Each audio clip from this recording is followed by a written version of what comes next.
Assalamualaikum warahmatullahi wabarakatuh. Halo sobat semuanya, ketemu lagi sama Ergin di sini dan tentunya nyambung sama episode kita sih sebelumnya, kita masih akan bercerita atau ngobrol-ngobrol tentang kesehatan yang khususnya berhubungan dengan kesehatan anak tentunya karena kita berada di dunia anak. Oke, teman-teman semuanya, alhamdulillah hari ini kita udah kedatangan tamu yang luar biasa lagi yang tentunya dengan ilmu yang banyak yang sudah dibawa sama ibu ini. Nah, ibu ini nggak pelit loh. Alhamdulillah hari ini ibu mau berbagi sama kita. Buktinya nih kalau ibu nggak pelit, kita undang ibu langsung datang. Nah, itu Iya, berarti ibu siap untuk berbagi ilmu. Ya iya, bukan begitu, Bu? Oke, perkenalkan teman-teman semuanya. Ini adalah Ibu Haji Cicih AMD GZ. Ibu ini ahli gizi ya, Bu ya? iya, ahli Ahli gizi gizi. dari Bu, Puskesmas dari Siliwangi. Puskesmas Siliwangi. Iya, Oke. Tapi itu gizi nggak khusus ke anak-anak ya, Bu ya? kalau gizi itu karena saya basicnya sebagai penyelia, jadi yang dilayani itu bukan anak-anak saja, ada Oh, gizi lansia, ada gizi oh remaja, gitu. iya, Oh itu ada ada iya spesifikasinya lagi. bayi balita itu semua juga ada.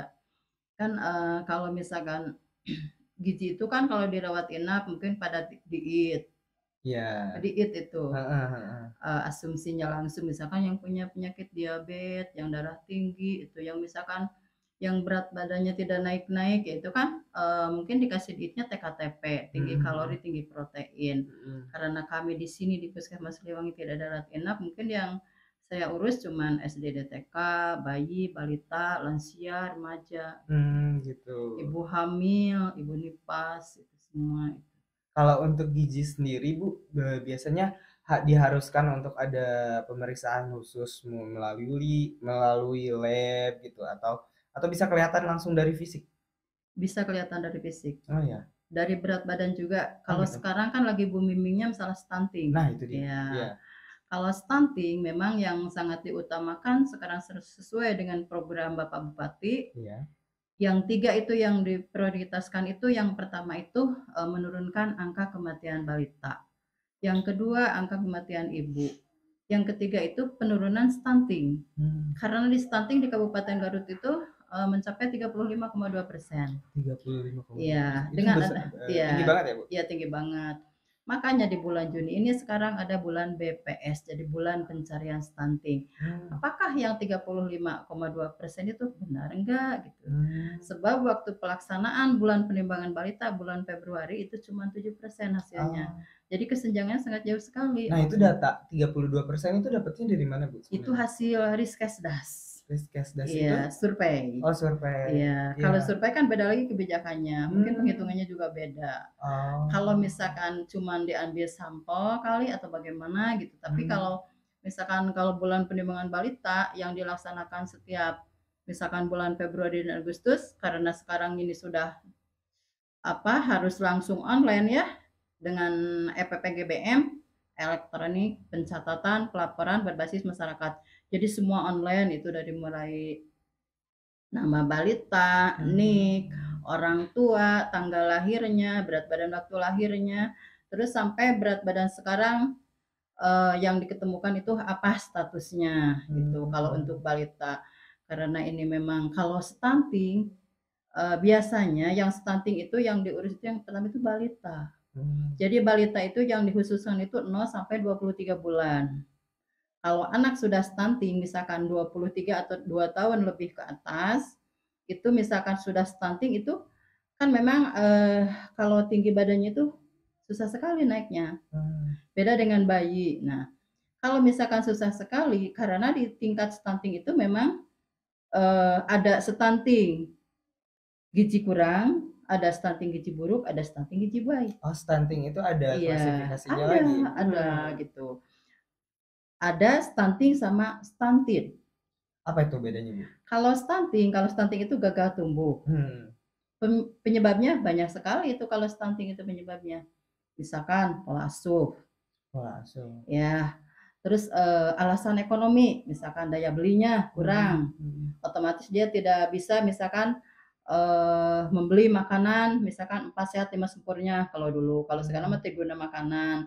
Jadi menu seimbang yang disajikan, yang diberikan pada balita tersebut tidak memenuhi nilai gizi. Hmm. Atau misalkan frekuensinya kurang atau jumlahnya misal kurang. Seharusnya misalkan yang dimakan itu misalkan 100 kalori ternyata cuma 80, ya otomatis kurang, tidak Iya, bisa iya, iya, mencukupi gizi. iya, iya. Nah, gitu kalau misalkan pola asuh. Banyak sekali, misalkan apalagi di Garut kota ini yang saya alami itu memang kebanyakan dari pola asuh. Pola asuh begini, contohnya ibunya kerja, bapaknya kerja, terus anaknya di rumah ngandelin pembantu. Kan tidak tahu makannya berapa kali, apakah makanan dimakan sama anaknya atau tidak. Tahu-tahu anak sudah menderita gizi kurang atau stunting. Kalau dilihat masalah ekonomi dia kaya kan, misalkan pendidikannya bagaimana. Nah, itu mungkin pola asuhnya. Kalau dilihat dari ekonomi memang bagus, jadi pola asuh yang jadi penyebabnya, faktor dominannya.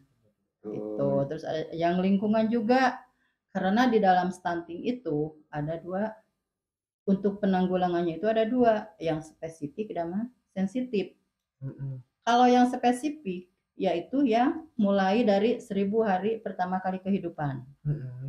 Dari mulai remaja, apakah dia remaja mendapatkan tablet tambah darah, banyak remaja yang anemia, otomatis kesananya akan melahirkan bayi berat badan lahir rendah, yang stunting. Itu penyumbang stunting yang dominan itu yang dari si iya, ibunya itu justru ya. iya dari si ibunya.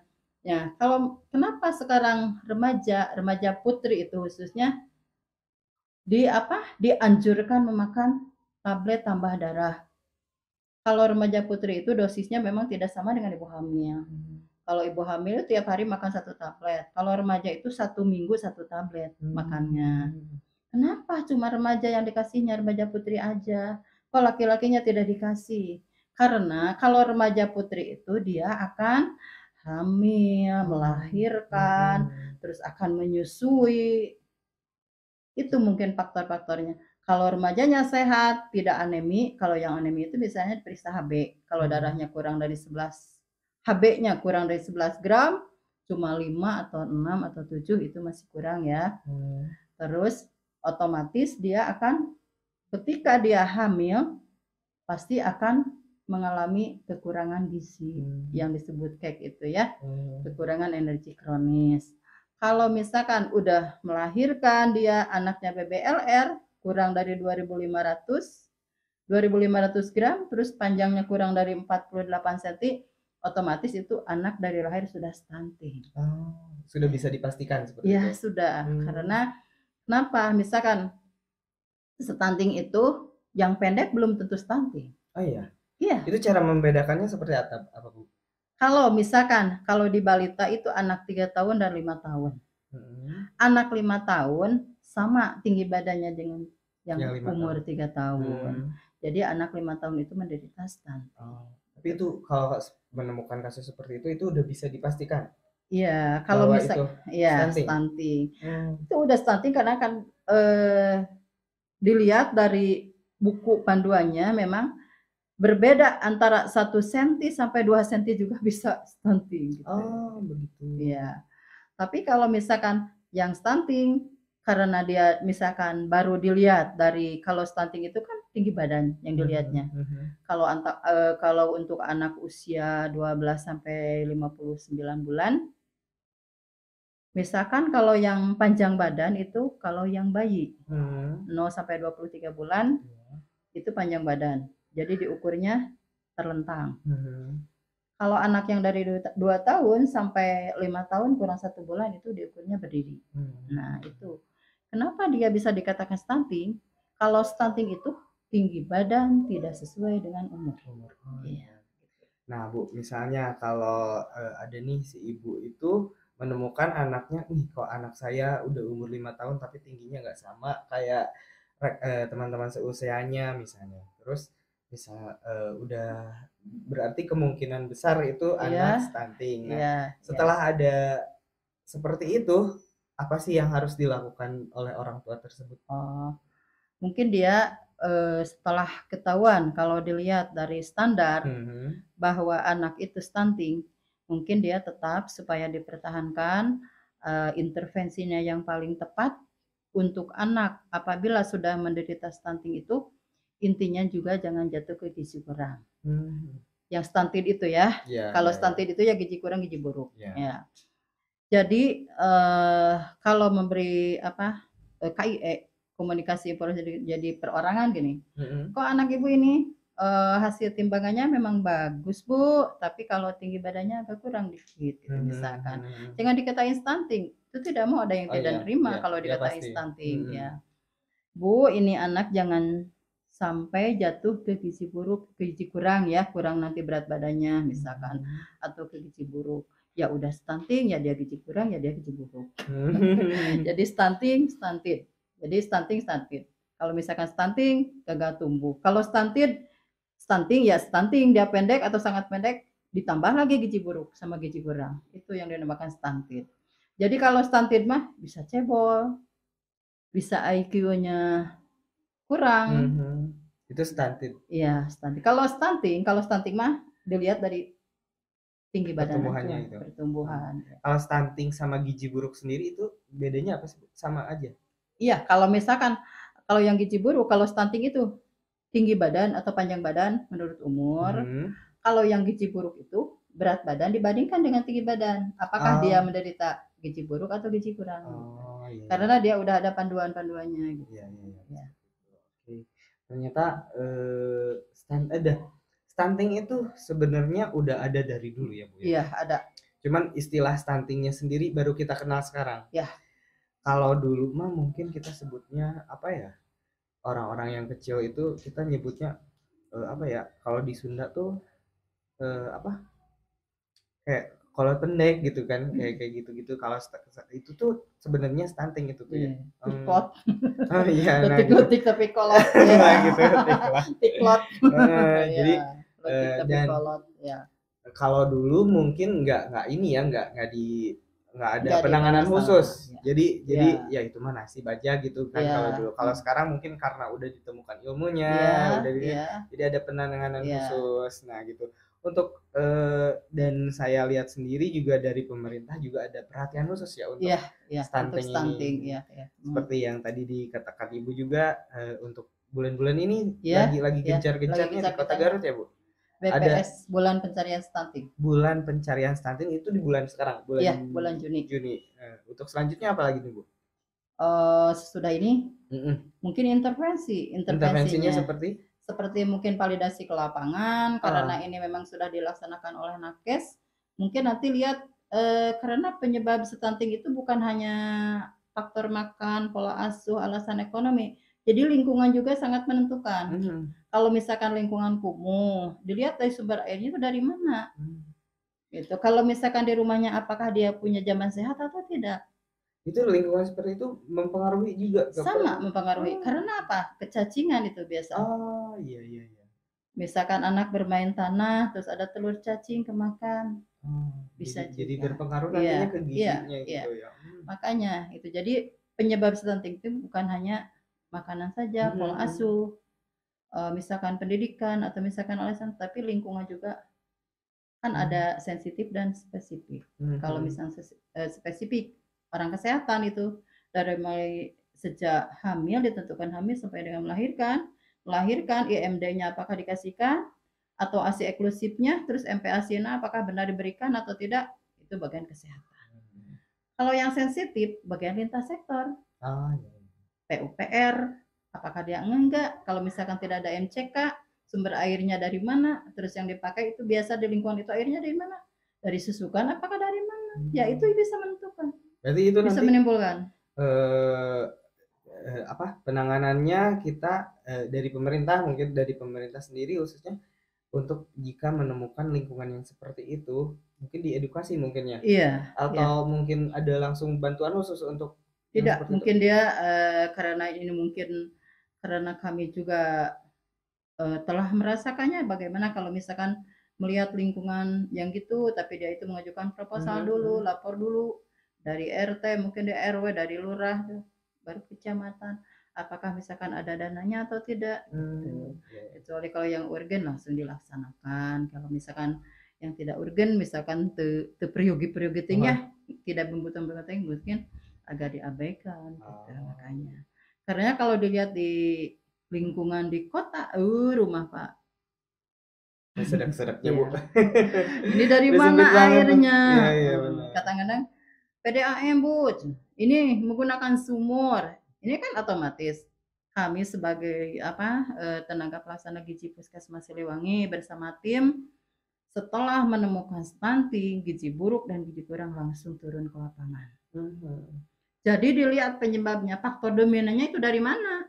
Apakah dia pola asuhnya, atau misalkan lingkungannya, atau misalkan alasan ekonominya, kepemilikan BPJS, nah apakah bapaknya suka merokok atau bagaimana? Itu bisa anak yang stunting itu. Nah, Ibu mungkin dari kesehatan dari Garut juga mungkin saat ini sedang mengadakan program untuk apa tadi Bu? Penanganan stunting yang bulan ini tuh untuk BPS. BPS. Iya, bulan pencari stunting. Bulan pencari stuntingnya. Jadi untuk bulan ini khusus mungkin dari tim mencari. Nah, nanti kalau udah dapat data pastinya, nanti ada penanganan lagi. Iya, ada penanganan lagi. Kemarin kan sebelum melaksanakan BPS ini mungkin ada rakorda sosialisasi dulu tingkat kelurahan, tingkat kecamatan, apalagi dari kabupaten, karena yang terkait di masalah stunting itu bukan masalah kesehatan saja, dari masalah agamanya juga, dari dinas pendidikan, dinas ketahanan pangan, dinas sosial, semua itu turun. Kalau sekarang ini untuk BPS ini. Nah Bu, untuk si stuntingnya sendiri Bu, apa sih dampaknya kalau si stunting ini dibiarkan? Iya, kalau kata buku ya, kata buku. Orang yang stunting itu merugikan apa tuh? Ya, merugikan jangka untuk pembangunan katanya. Jadi tidak bisa kalau misalkan kan kita kalau misalkan kalau mau melamar kerja, mau sekolah saja udah ditentukan tinggi badannya, betul. Kalau mau sekolah misalkan minimal tinggi badan 155, udah. Kalau misalkan kalau melamar kerja tinggi badan minimal segini. Nah, jadi otomatis kalau yang pendek itu katanya merugikan pembangunan. Itu tidak mungkin, tidak semua yang pendek merugikan. Iya benar. Betul, itu mah karena Allah sama aja. Iya benar. Kenapa jadi Apalagi yang tidak punya tangan juga bisa usaha. Apalagi yang pendek. Iya benar. Padahal jadi, kan kita tidak bisa memvonis lah, tidak bisa memvonis hanya karena Allah gitu. Kuasa Allah, dia ditakdirkan lahir pendek misalkan, tapi dia dikasih juga kemampuannya, ada lebihnya gitu. Jadi belum tentu ya yang dia pendek tapi kita bisa justifikasi langsung karena kamu pendek kamu tidak bisa bekerja di sini misalnya. Kecuali emang untuk pekerjaan yang membutuhkan itu. Tapi kalau yang pekerjaan yang membutuhkan keahlian kayak kecakapan keahlian khusus keterampilan misalnya atau kemampuan otaknya misalnya, itu mungkin nggak berpengaruh ya Bu tinggi badan. Jadi untuk pemerintah memang kalau tinggi badan itu sangat berpengaruh, tapi kalau logika kalau anak yang sudah pendek gimana harus dibatukan misalkan bagaimana? Itu dia. Jadi saya sendiri gini Bu, kenapa sih untuk syarat mencari kerja gitu, iya kecuali untuk yang harus yang tadi yang saya jelaskan gitu. Jadi kenapa harus berpatokan pada tinggi badan gitu? Yang penting kan skillnya gitu, etos kerjanya seperti apa gitu. Kenapa nggak dihitungin dulu aja itu? Gitu. Keterampilannya lihat. Nah itu aja dilihat dulu, jangan dilihat katanya nggak boleh ngelihat orang dari fisiknya. Gitu. Ya Bu ya. Iya betul. Oke, dan terus mungkin ketika tadi kan udah kita tahu cara mengatasi ketika anak sudah didiagnosa bahwa dia itu penderita stunting. Pemerintah juga sudah ada gencar untuk mengatasi stunting ini gitu.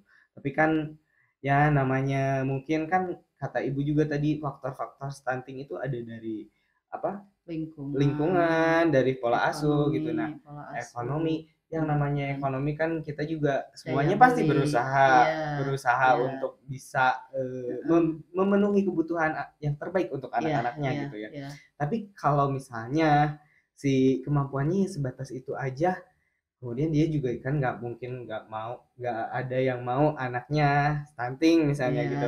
Itu iya, berarti balik lagi ke kodrat ya Bu. iya.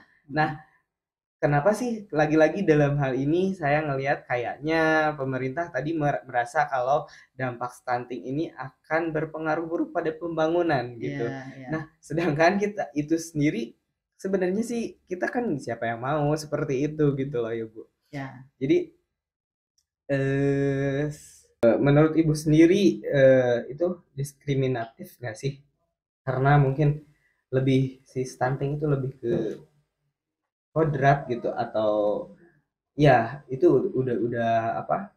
Udah takdir mungkin itu ya. Tapi kesananya kenapa jadi merugikan ke pembangunan? Nah itu pendapat itu Ibu seperti apa sih? Eh, tidak diskriminatif. Oh enggak. Iya, enggak. Kalau misalkan karena memang ini balita ya, Mm-mm. dari usia 0 sampai 59 bulan itu yang ada di posyandu yang diurus sama saya, mungkin Mm-mm. yang stunting itu ada orang tuanya yang nerima, yang kalau dikatakan stunting itu ada yang marah. Hmm. Ada yang marah. Iya iya iya. Padahal anak saya teh sudah dikasih makan yang baik, Heeh. sudah dikasih susu. Tapi kenapa kok dibilang stunting? Mm-mm. Saya kasih kembali lagi ke ibu ya. Kalau ibu dah hidung bapak lagi para temek, mau mungkin sena anakna jangkung. Nah, gitu. Jadi kalau dilihat zaman sekarang ya, kalau keturunan itu cuma 2%. Hmm. Untuk Iya, stunting yang sendiri stunting yang sendiri. mempengaruhi stunting Ya, itu dari keturunan cuma 2%. 2%. Hmm. Gitu. Kalau misalkan yang sangat dominan untuk penyebab stunting itu memang tergantung dari remajanya. Karena dia melahirkan, menyusui, ASI eksklusifnya apakah diberikan atau tidak, itu yang menyebabkannya. Yang pertama itu pola asuh. Pola asuh. Apakah dia sudah memberikan makanan dengan menu seimbang atau bagaimana? Misalkan anak dititipkan sama pembantu, nggak tahu kan makanya bagaimana, terus kan ibunya tidak tahu, bapaknya tidak tahu. Terus lingkungan juga mempengaruhi. Terus pola asuh, alasan ekonomi, pendidikan juga sama. Itu. Yang domainnya misalkan di rumahnya ada yang merokok, tidak merokok misalnya. Kecacingan juga masuk. Apakah dia memiliki apa kepemilikan BPJS atau bagaimana, itu juga masuk. Karena memang pemerintah sekarang telah merencanakan kalau misalkan anak sudah terjadi stunting, supaya tidak terjadi stunted.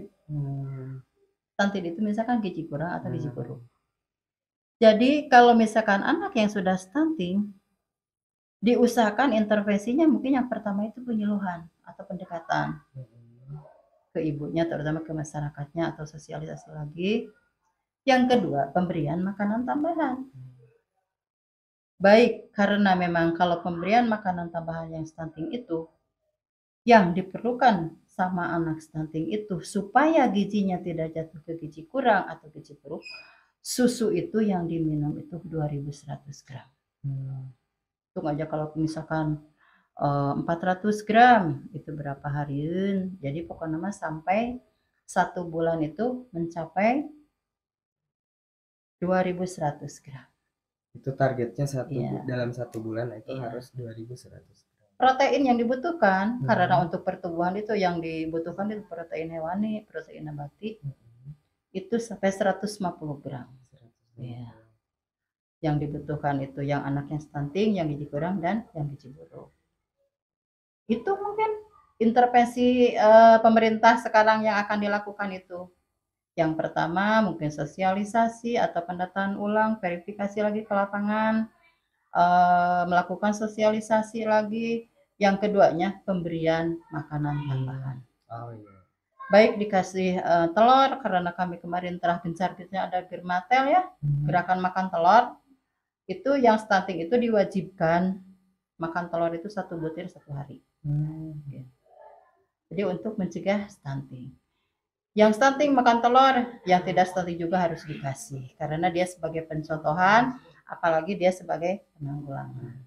Nah Bu, kan tadi yang stunting itu susunya dalam 1 bulan harus 2100 gram. 2100 gram, Ya, proteinnya harus 150. 150. Nah, itu untuk yang sudah terdeteksi stunting.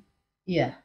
Nah, untuk yang orang tua misalnya yang was-was, biar anak saya nggak stunting, dia dipenuhi kebutuhan itu, Iya. nggak apa-apa. Ya, nggak apa-apa, lebih Nggak apa-apa. bagus. Oh, lebih bagus seperti itu.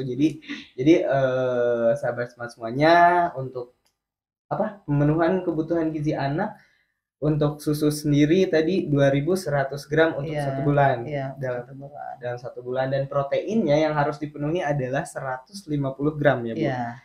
Nah, itu jadi patokan untuk standarnya, biar setidaknya kita meminimalisir gitu, anak kita memberikan gizi yang Iya, cukup gitu, cukup sesuai buat anak. Ya. sesuai anjuran dari kesehatan Iya, gitu. iya, Nah, iya. seperti itu.